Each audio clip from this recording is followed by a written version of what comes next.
I absolutely love posting videos and pictures on my class website. Kids love it. The parents love it. They love seeing what's going on in the classroom, award ceremonies, etc.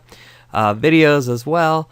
I use YouTube in conjunction with WordPress for my videos because the kids can view it at school. And then for posting here, this is a 620 width photo, so it loads pretty quickly.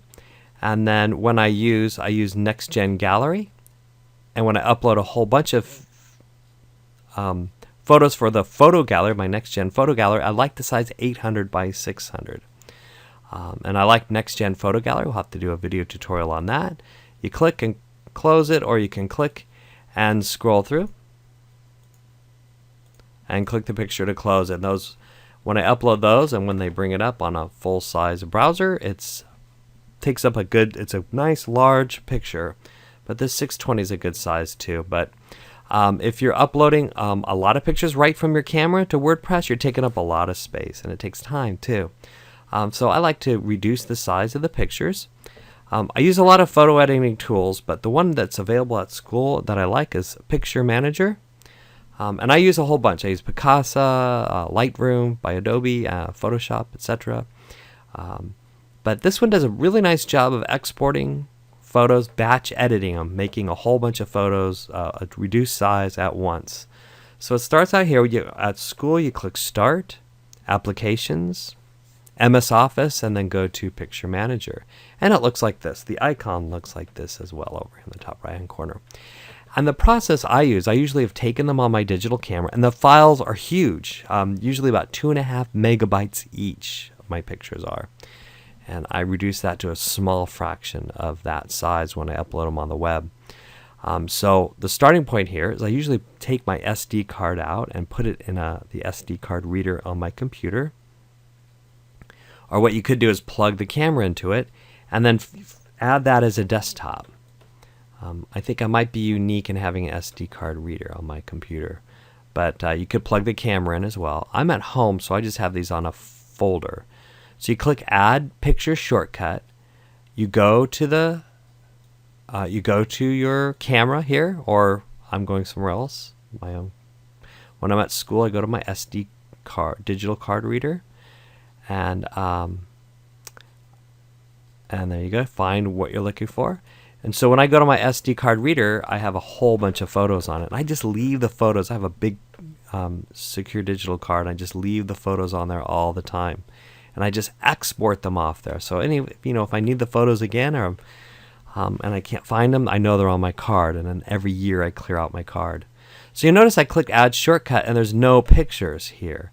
This is kind of a glitchy thing, not a glitch, but kind of a weird thing about this program is it doesn't show the pictures when you're adding the shortcut. So most people think when they're adding the shortcut that they're in the wrong folder because they don't see their pictures. But you click Add, and as soon as you click Add, you do see your pictures. And I'm doing these from home. I have some underwater photos that I take. Keep in mind, these photos are huge, though. So if I upload these, if I mouse over, I can see this is 2.7 megabytes. That's huge. So when I double click it, okay, it's showing it at 24%. So if I go to 100%, this is how large the photo is. So if somebody were to get a full size and download it on the internet, this is the size photo they're dealing with. It's huge. So I'm going to go back here. And these are the ways I can view it. Thumbnails, film strip, single image. And for doing this batch editing, you're going to want thumbnail view. So make sure you're in thumbnail view. And then you're going to select the photos you want. Usually I have a whole series of photos from an event. I click the first one, I hold the shift key, I click the last one I want. Holding the shift key selects a range. If I want to select the photos as I go, and I can occasionally look at them by clicking the single view and go back, I can hold the control key, selects just the ones I click and skips the others. So I like going, usually what I do is I select the whole row, and if I know there's one I don't want, I can hold the control key and unselect just the ones I don't want. That one doesn't really fit, if I have a double or something. So select the photos you want. And then you'll notice he has these very creative name, image_4784. We're going to change that. So we're going to use the export process on this. This does a lot of other stuff. So I can delete the photos. I can edit them. I can rotate them here, autocorrect. And there's other stuff you can do. But we're just going to go over batch editing here. And I use the export process for it. So I'm going to go export the pictures. And I'm going to put it not in the original location. I'm going to put them somewhere else. Because if I do original location, it's going to be a big mess. So I'm going to put them somewhere else. So, and then I'm going to browse to where I want that to be. Browse here. And I'm going to go ahead, go to my pictures, and I'll make a folder. Pics, edit. And double click it. Whoops, not gonna let me rename that, is it? So okay, so I have so let me try that again. My computer's being funky. Pics. I'll just go pics. Okay, so that's gonna be pics.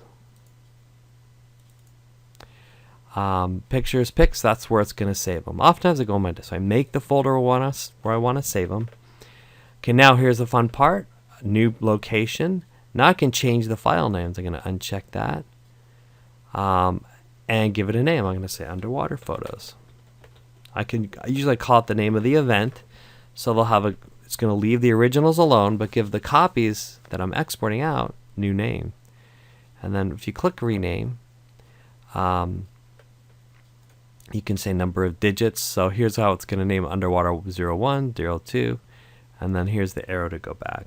You don't ever have to go there, but go back to my editing. So I have the new name. It's going to add numbers to them. I can change the file format as well to a whole bunch of pictures. I usually don't find myself doing that. My camera takes JPEG. I usually leave it. Now here's the big part, the size. I don't want this to be a 2 3/4 megabyte picture. I want it much smaller. So I'm going to click here. And I'm going to say, I like 800 by 600. Okay. You can, if you click resize, you have more options. So now when I do my one click, it's going to rename them and resize them all at once. Boom, here we go. And there it goes. Little green light. You can see it's naming the underwater 6, 8, underwater 9, and I'm done. So now I can close this out. I can open up file, go to my pictures, and here they are. And they're all named something else, and they're much smaller. So like 81 kilobytes, that's a lot smaller than 2 3/4 megabytes. And they're manageable size. When I upload it and someone takes a look at it, it's a smaller size than, that's 100%. 800 is a pretty good size for that kind of thing. So that's Picture Manager. And Eric Jarvis here, and love sharing stuff that I do in the classroom. Love hearing what other people are doing. So enjoy. Let me know if you have any questions.